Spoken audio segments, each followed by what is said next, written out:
లైఫ్లో మనం ఫస్ట్ నేర్చుకున్న లెసన్ ఏంటో తెలుసా?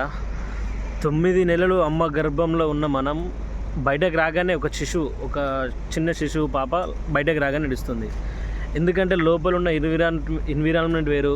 లోపల ఉన్న ఆమెకు లోపల మొత్తం చీకటి ఉంటుంది, కళ్ళు తెరవలేం. బయటకు వచ్చిన తర్వాత ఇక్కడున్న బయట వాతావరణమైన, వేడి వాతావరణమైన, లైటింగ్ అయినా అని అదంతా మనకు పడదు. కాబట్టి చిన్న పాపలు, శిశువులు ఏడుస్తారు. కానీ ఆ బయట కొత్త జీవితం చూడాలి అని అంటే ఎన్నో కష్టాలు అనుభవించి బయటకు రావాల్సిందే కదా. ఎన్నో కష్టాలు అనుభవించి బయటకు వచ్చి కొత్త జీవితం గురించి పోరాడాలి ఆ శిశువు.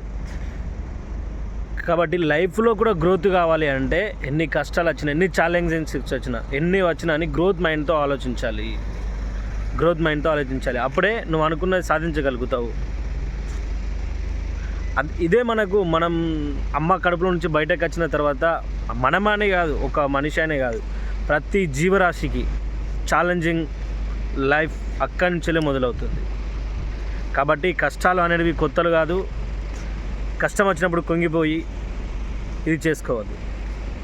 ఓకే బ్రదర్, మనం పుట్టినప్పటి నుంచేలే ఛాలెంజింగ్తో పెరుగుతున్నాం వాతావరణంలో. కాబట్టి ఛాలెంజింగ్గా బతకాలి, ఇంకొకరికి ఛాలెంజ్ ఇచ్చేలా బతకాలి. గ్రోత్ మైండ్తో ఆలోచించండి. Okay friends, thank you for watching.